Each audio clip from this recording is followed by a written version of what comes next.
పడ్డాయి మీడియాలో. ఒకదానికి పొంతన లేని వార్తలు కూడా వచ్చాయి. చాలా చిత్రం ఏంటంటే ఇవాళ చంద్రబాబు నాయుడు గారు ఆయన చేస్తున్న అప్పులు ఇది చాలా ఆశ్చర్యం అనిపించింది. గతంలో జగన్మోహన్ రెడ్డి గారు ముఖ్యమంత్రిగా ఉండగా ఈ రాష్ట్రంలో విపరీతంగా అప్పులు చేస్తున్నారు, దానివల్ల ఇది అప్పుల ఆంధ్రప్రదేశ్ అయిపోతుంది, దానివల్ల భవిష్యత్తు మొత్తం నాశనం అయిపోతుందని గగ్గోలు పెట్టారు. ఒక గోబెల్స్ ప్రచారంలాగా ప్రచారం చేశారు. ఎంత ప్రచారం అంటే ఎన్నికల ముందుకు వచ్చేసరికి ఎవడెవరినో తీసుకురావడం, ఆ మీడియాలో సొంత మీడియాలో వాళ్ళకి మద్దతు ఇచ్చే మీడియాలో ఎకనమిస్టులని అదని ఇదని రకరకాల ప్రచారం, లక్షలాది కోట్లు అప్పు చేసినట్టుగా ఈ రాష్ట్రాన్ని ముంచేసినట్టుగా చెప్తూ ఉండేవారు. ఈ రాష్ట్రాన్ని శ్రీలంక చేస్తున్నాడని పెద్ద పెద్ద స్టేట్మెంట్లు ఇచ్చేవారు. ఇవాళ చూస్తే పరిస్థితి ఏంటంటే 18 నెలల కాలం అయింది చంద్రబాబు నాయుడు గారు అధికారంలోకి వచ్చి. ఇప్పటికీ 2,66,175 కోట్లు అప్పు చేశారు. 2,66,175 కోట్లు సగటున ప్రతిరోజు ఇంచుమించుగా 500 కోట్లు అప్పు చేస్తున్నారు. ఇది ఆయన సీనియారిటీ, ఇది ఆయన పరిపాలన దక్షత, ఇది ఆయన గొప్పతనం. అంతకుముందు జగన్ గారేమో అప్పులు చేస్తూ ఉంటే ఏం రాసేవారంటే జగన్ అప్పు చేస్తే శాపం, అదే ఇప్పుడు చంద్రబాబు అప్పు చేస్తే రాష్ట్రానికి వరం. ఇది వాళ్ళ సొంత మీడియాలోనూ వాళ్ళ సొంత ప్రచారంలోని బాకాలు ఊదుకుంటూ ఉన్నారు. ఒక చాలా ఆశ్చర్యంగా ఉంది. జగన్మోహన్ రెడ్డి గారు అధికారంలో ఉన్న 5 ఏళ్ల కాలంలో 2 ఏళ్ళు కోవిడ్, భయంకరమైన పరిస్థితులు, ప్రపంచం ఎప్పుడు చూడని పరిస్థితులన్నీ చూసాం. అయినా కూడా పథకాలు ఆగలేదు, పేదలకు ఇస్తానన్న మాట తప్పలేదు, మరో పక్కన వైద్యపరంగా ఆదుకునే కార్యక్రమాన్ని ఆపలేదు. ఇన్ని చేసి నేరుగా డీబీటీ కింద డబ్బులు ఇచ్చారు. దానికోసం రాష్ట్ర ఆర్థిక పరిస్థితి సపోర్టివ్గా అప్పు చేస్తే ఆ రోజు ఈ రాష్ట్రాన్ని శ్రీలంక చేస్తారా అని మాట్లాడుతూ ఉండేవారు. మరి ఇప్పుడు ఈ 18 నెలల కాలంలో మీరు చేస్తున్న అప్పులు చూసి ఏం చెప్పాలి? మీ గోబెల్స్ ప్రచారానికి ఏ పేరు పెట్టాలి? ఆ రోజు ఏమేమి మాట్లాడారని చూస్తే రాష్ట్రం శ్రీలంక అవుతుంది, ఏప్రిల్ 5వ తేదీ 2022 చంద్రబాబు నాయుడు గారి స్టేట్మెంటు. రాష్ట్రాన్ని శ్రీలంకగా ప్రకటిస్తారేమో అదే సంవత్సరం ఏప్రిల్ 13, 2022లో స్టేట్మెంటు. మేలుకోపోతే మనకు శ్రీలంక గతే ఈనాడులో కథనాలు. శ్రీలంక పరిస్థితికి రాష్ట్రం కోత వేటు దూరంలో ఉంది. 2022 మే 17న పవన్ కళ్యాణ్ గారి ట్వీట్. శ్రీలంక కంటే రాష్ట్ర అప్పులు 4 రెట్లు. ఇప్పుడు ఆర్థిక మంత్రిగా ఉన్న పయ్యావుల కేశవ్ గారు. అప్పులతో ఆంధ్ర పేరు మారు మోగిస్తున్నందుకు జగన్కు అప్పురత్నాన్ని పేరు పెట్టాలి. పవన్ కళ్యాణ్ గారి ట్వీట్ 2023. అక్టోబర్ 25, 2023ని పురంధరేశ్వరి గారు, ఆ రోజు బీజేపీ అధ్యక్షురాలు, ఆమె రాగం రాష్ట్ర రుణం 11 లక్షలు. ఇంకెవరినో తీసుకొస్తారు, వాళ్ళేమో 14 లక్షలు అంటారు. ఈవిడే 2023లోనేమో 11 లక్షలు అంది, మళ్ళీ 12.5 లక్షలు అప్పు అయిపోయిందని 2024 ఏప్రిల్లో చెప్పింది. ఇలా ఏంటంటే చెప్పిన అబద్ధం చెప్పకుండా పచ్చి అబద్ధాలని ప్రజల చెవుల్లోకి ఎక్కించి నిజంగానే ఇదేమో అప్పుల ఊబిలోకి వెళ్ళిపోతుందేమో రాష్ట్రం అన్నంత దుష్ప్రచారం చేశారు. తీరా చూస్తే ఇవాళ ఇంత పెద్ద సంపద సృష్టికర్త, ఇంత పెద్ద సీనియారిటీ ఏమైపోయిందో మనకు అర్థం కాదు. పోనీ తెచ్చిన డబ్బులు ఏమన్నా ప్రజలకి పథకాల పేరిట అకౌంట్లో వేసారా అంటే అది లేదు. ఇంకా అమరావతిలో తుప్పలు కొడుతూనే ఉన్నారు, నీళ్లు తోడుతూనే ఉన్నారు. మళ్ళీ అమరావతి కోసం ప్రత్యేకమైన అప్పులు. ఈవేళ ఈరోజు ప్రత్యేకత ఏంటంటే మనం చాలా ఇంట్రెస్టింగ్గా మాట్లాడుకోవాలి. 5,490 కోట్ల రూపాయలు ఎక్సైజ్ బాండ్ల రూపంలో బాంబే స్టాక్ ఎక్స్చేంజ్ ద్వారా సమీకరిస్తున్నారు. అంటే భవిష్యత్తులో ఎక్సైజ్ ఆదాయాన్ని తాకట్టు పెట్టి ఈ 5,490 కోట్ల రూపాయలు అప్పు తీసుకొస్తారు. అది కూడా మనకు చాలా ఆశ్చర్యంగా ఉంటుంది. వడ్డీ ఎంతో తెలుసా మీకు? వడ్డీ రేటు 9.25%. అంటే ఇంచుమించుగా మనం మాట్లాడుకునే భాషలో 77 పైసలు. మామూలుగా మనం కారు లోన్ తీసుకుంటే ప్రైవేట్ వాళ్ళు హౌసింగ్ లోన్ తీసుకుంటే 6 నుంచి 8% ఇస్తున్నారు. కానీ మన ప్రభుత్వానికి ఉన్న పరపతి, చంద్రబాబు నాయుడు గారు ప్రభుత్వానికి ఉన్న పరపతికి 9.25% వడ్డీకి అప్పు తెచ్చుకుంటున్నాం.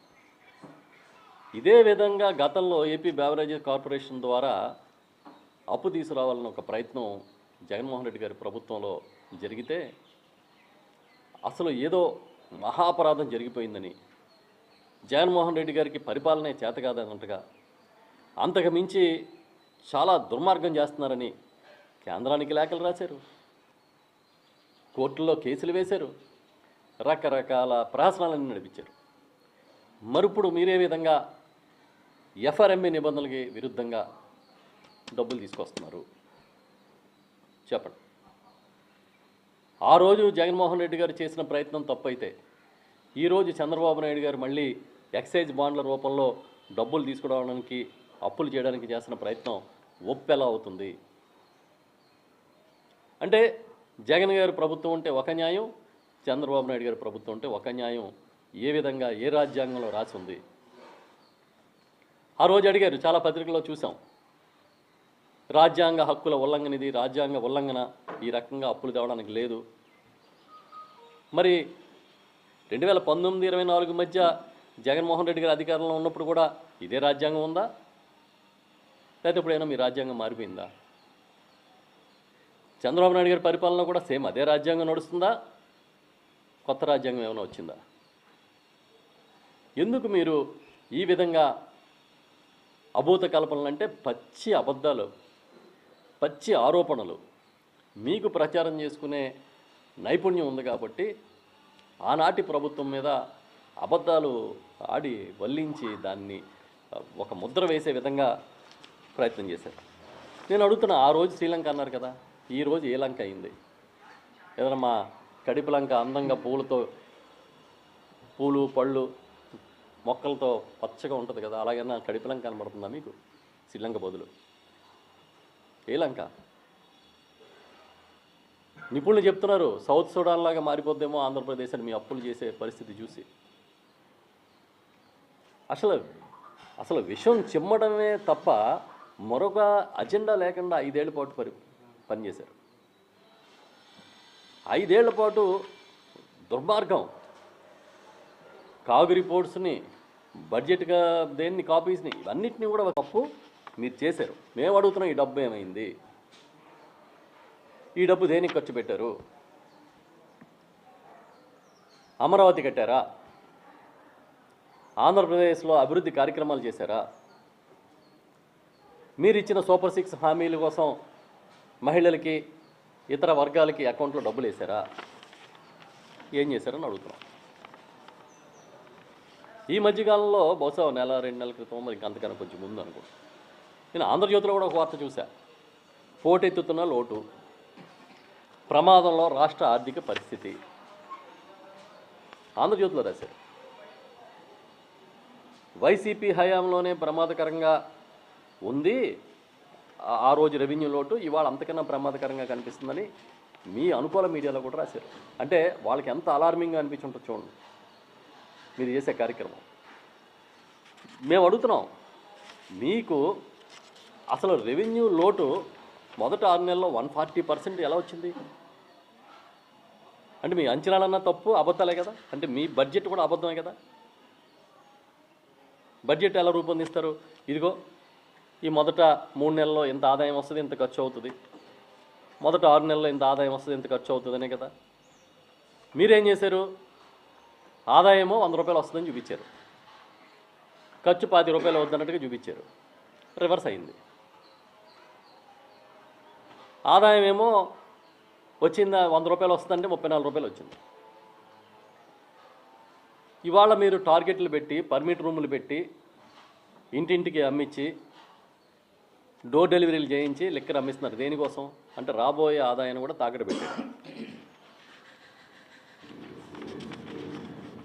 అంటే ఆ రోజు జనం ఏమనుకున్నారు, ప్రజలు ఏమనుకున్నారంటే నిజమేనేమో చంద్రబాబు నాయుడు చెప్తున్నట్టుగా లేకపోతే ఈ కూటమి పార్టీలు చెప్తున్నట్టుగా జగన్మోహన్ రెడ్డి గారు అప్పుల పాలు చేస్తున్నారేమో ఆంధ్రప్రదేశ్ని, ఇతను సంపద సృష్టిస్తానంటున్నాడు కదా, సంపద సృష్టించి ఏమైనా రాష్ట్రాన్ని అభివృద్ధి చేస్తారేమో అని అనుకుని ఉండొచ్చు చాలామంది ఆలోచన పరు. మరి మీరు చేసే అప్పు సంపద ఎలాగైంది, జగన్ గారు చేసిన అప్పు ఏమో అప్పు ఎలాగైంది చెప్పండి, మీరే చెప్పండి. మేము తీర్చక్కర్లేదా? మీరు చేసిన అప్పు ప్రజలు తీర్చక్కర్లేదా? ఈ రాష్ట్ర ప్రజలకు సంబంధం లేదా? ఆ రోజు కోవిడ్ వంటి కష్టకాలను కూడా ఒంటి చేతితో ఎదుర్కొన్న జగన్మోహన్ రెడ్డి గారి ప్రభుత్వం, మీరు మర్చిపోతున్నారు విషయం. అయినా సరే ఇవాళ మీరు చేసిన దానికన్నా తక్కువ అప్పులు చేశారు. అది గమనించమని చెప్పి ఇది చెప్తున్నాం. ఇదే కాదు, అసలు మనం ఇంకా లోపలికి వెళ్తే మాకు చాలా ఆశ్చర్యంగా ఉంది. ఒక కుట్ర, ఒక్కో తంత్రం. అంటే ఈ రాష్ట్రం అధోగతి పాలైపోతుంది, చంద్రబాబు నాయుడు లేకపోతే ఇంకేదో అయిపోతుంది అన్నట్టుగా కేవలం ప్రచారం మీద ఆధారపడి, ఎప్పుడో చదువుకున్న పాఠాల్లో గోబెల్స్ గురించి, గోబెల్స్ని మించిపోయారు. ఒక అబద్ధం పట్టుకుంటారు, అది నిజం అనిపించే వరకు మాట్లాడతారు, రాస్తారు, చూపిస్తారు. మీకున్న గొప్ప నేర్పరితనం అది. మేము అడుగుతున్నాం ఇప్పుడు, చంద్రబాబు నాయుడు గారు చేస్తున్న ఈ అప్పులకి మీరు ఏం సమాధానం చెప్తారు? ఎలా సమాధానం చెప్తారు? ఈ అప్పులు కరెక్ట్ అని మీరు భావిస్తున్నారా? చెప్పండి, ప్రజలకు సమాధానం చెప్పండి. అలా పరిమితికి మించి అప్పులు చేసే అధికారం మీకు ఏ చట్టం నుంచి వచ్చింది? ఆ రోజు మమ్మల్ని అడిగారు కదా, పరిమితి మించకపోయినా మించిపోయింది అన్నట్టు చెప్పారు కదా. ఇప్పుడు బయట ఏం చెప్తున్నారు అంటే, పూర్వం నుంచి ప్రచారం, అమరావతి సెల్ఫ్ సస్టైన్డ్ సిటీ, స్వయం సమృద్ధిగా తన కాళ్ళ మీద తాను నిలబడి నిర్మాణం చేసుకోగలిగిన నగరం అని కదా చెప్పారు. మరి ఇప్పుడు ప్రపంచ బ్యాంక్ దగ్గర అప్పు ఎందుకు తెస్తున్నారు? ఏడీబీ బ్యాంక్ నుంచి అప్పు ఎందుకు తెస్తున్నారు? ఈ బాండ్లు ఇండ్లు అన్నీ తాకట్టు పెట్టి అప్పు ఎందుకు చేస్తున్నారు?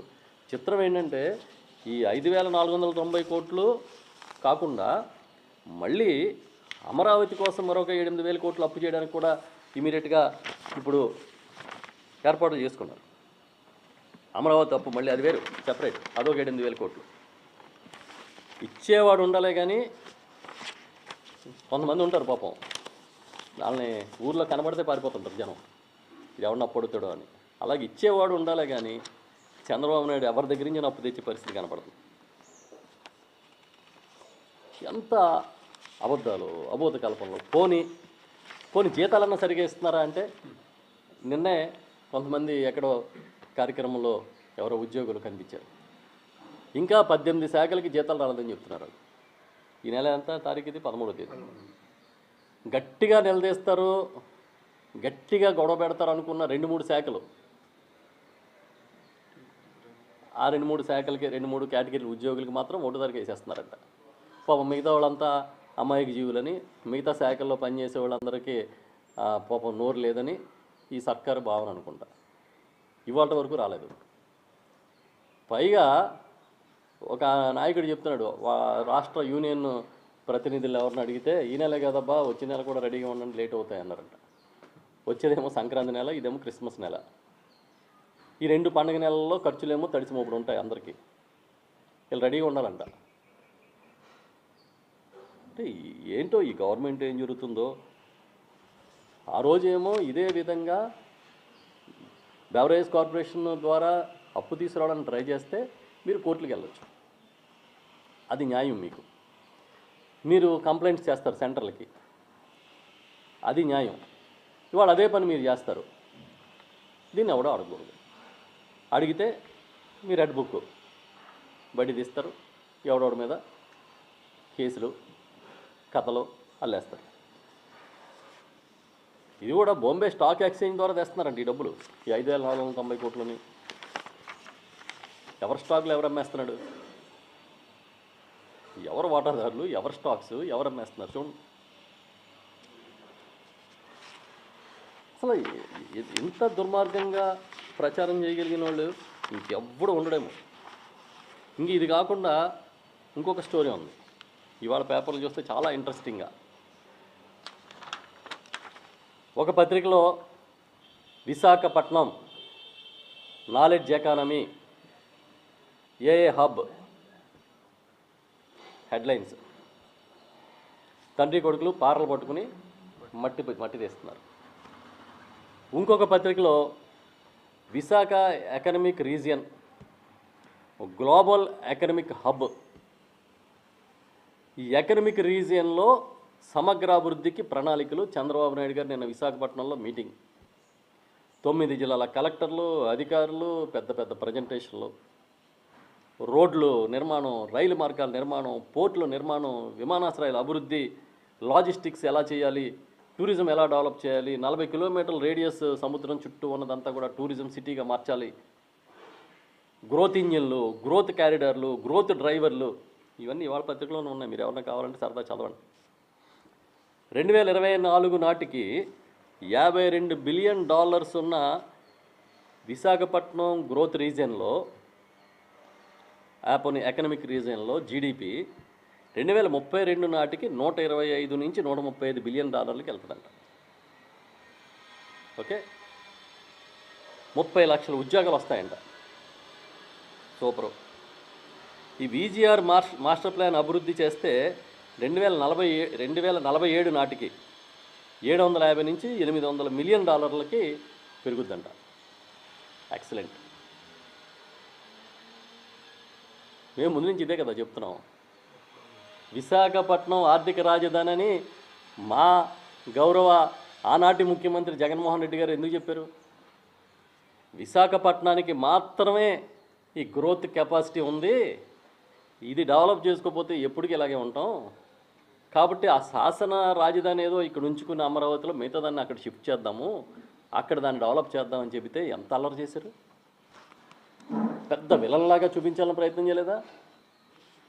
ఈరోజు అదే లోకేష్ గారు ఏం చెప్తా ఉన్నారు, చంద్రబాబు నాయుడు గారు తనయుడు మంత్రి గారు, ఏపీ ఎకనమిక్ పవర్ హౌస్గా విశాఖను తీర్చిదిద్దుతాం. ఇవాళ పత్రికలో రాశారు అది కూడా. మీరైతేనేమో విశాఖపట్నాన్ని పవర్ హౌస్గా తీర్చిదిద్దినట్టు, మేమైతే మా గవర్నమెంట్లో సునామీలు వచ్చేస్తున్నట్టు రాశారు కదా. ఆ రోజుల్లో విశాఖపట్నం ఎలా పెడతాడు, అది సైక్లోన్ ప్రోన్ ఏరియా, అది సునామీలు ప్రోన్ ఏరియా అని రాశారు కదా. సరే, విశాఖ ఎకనమిక్ రీజియన్కి ఒక అంచనాలు మీరు చెప్పారు కదా 2047 దాకా. మీ అమరావతి కూడా అంచనాలు చెప్పండి, డెవలప్మెంట్ ఎంత వస్తుందో. మీ అమరావతి కూడా ఎన్ని మిలియన్ డాలర్లకి జీడిపి పెరుగుద్ది, లేకపోతే మీ అక్కడ రైలు మార్గాలు ఏంటి, మీ భూమార్గాలు ఏంటి, మీ ఆకాశ మార్గాలు ఏంటి చెప్పండి, మాకు అది కూడా వింటాం. ఎప్పుడు చూసినా ఇదే గ్రోత్ ఇంజిన్ స్టోరీ. రోడ్డు మీద ఉన్న గోతులు పోడ్చట్లేదు కానీ గ్రోత్ ఇంజిన్ల గురించి మాట్లాడతారండి. ఎక్కడ గోతులు అక్కడే ఉన్నాయి. గ్రోత్ క్యారిడార్లు అంటారు. మీరు గ్రోత్ క్యారిడార్ల తర్వాత చేద్దాం, ముందు గోతులతో ఉన్న క్యారిడార్ల సంగతి చూడండి. ఒకసారి వెళ్ళి చూడండి రోడ్ల మీద. నేను ఎక్కడో పేపర్లో చదివాను, సంక్రాంతి వస్తుంది, సంక్రాంతికి హైదరాబాద్ నుంచి దూర ప్రాంతాల నుంచి వచ్చిన వాళ్ళందరూ శబాష్ అనేలాగా గోతులు పోడ్చున్నారు. రోడ్లు వేయమని కాదు, గోతులు పోడ్చండి. గ్రోత్ ఇంజిన్లు, ఈ గ్రోత్ క్యారిడార్లు ఇవన్నీ తర్వాత చూద్దరు కానీ ముందు గోతుల సంగతి చూడండి. ఎందుకు వచ్చిన మాటలు ఇది? ఓ పక్కనేమో భవిష్యత్తులో వచ్చే ఆదాయాన్ని కూడా తాకట్టు పెట్టేస్తాం, ఇంకో పక్కన 9.25%కి బాంబే స్టాక్ ఎక్స్చేంజ్ నుంచి నిధులు సమీకరిస్తాం.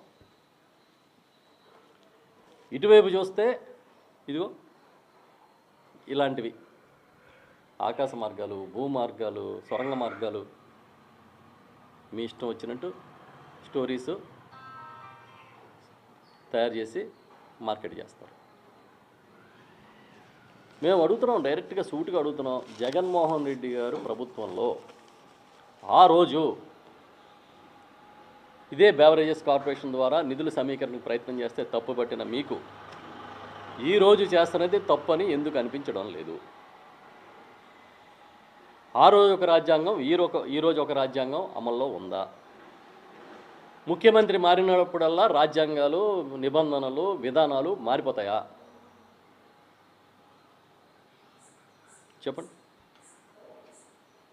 వాళ్ళు అధోగతి పాలైపోతున్నాము, ఆంధ్రప్రదేశ్ అప్పుల పాలైపోతున్నామని మీ అనుకూల పత్రికలోనే రాస్తున్నారుగా.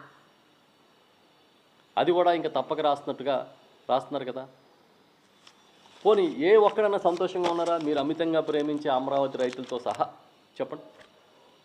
మీ పరిపాలనలో ఈ వర్గం, ఈ కేటగిరీ ప్రజలు సంతోషంగా ఉన్నారు, సుభిక్షంగా ఉన్నారు. రైతులు, మహిళలు, విద్యార్థులు, కార్మికులు, కూలీలు, మీ ఇష్టం, ఉద్యోగులు. పోనీ మీరు తెచ్చిన అప్పులు ఏమన్నా ఆరోగ్యశ్రీ బకాయిలు తీర్చారా? ఫీజు రింబర్స్మెంట్ బకాయిలు కట్టారా? పోనీ మీరు చెప్పినట్టుగా ఆడబిడ్డని ఇది ఇచ్చారా? ఏం చేశారు? రోజు కథలు మాత్రం రాయమంటే సినిమా కథల కన్నా పెద్ద కథలు ప్రచారం చేస్తున్నారు. మేము ఏం చెప్తున్నామంటే, చంద్రబాబు నాయుడు గారు, మీరు సంపద సృష్టికర్త కాదు, మీరు పెద్ద రుణాల సృష్టికర్త. ఏ విధంగా అప్పులు తేవాలో మీకు తెలిసినట్టుగా ఇంకెవరికి తెలీదు. తెచ్చిన ప్రతి అప్పుని మమ్మల్ని సంపద అనుకోమని మీరు చెప్తుంటే ప్రజలు నమ్మడానికి సిద్ధంగా లేరు. గ్రోత్ ఇంజిన్లు, గ్రోత్ క్యారిడర్లు తర్వాత మాట్లాడుకుందాం. ముందు ఇక్కడ ఉన్న గోతుల సంగతి, ఆ రోడ్ల సంగతి చూడండి. మేము సూటిగా చెప్తున్నాం. ఓకే.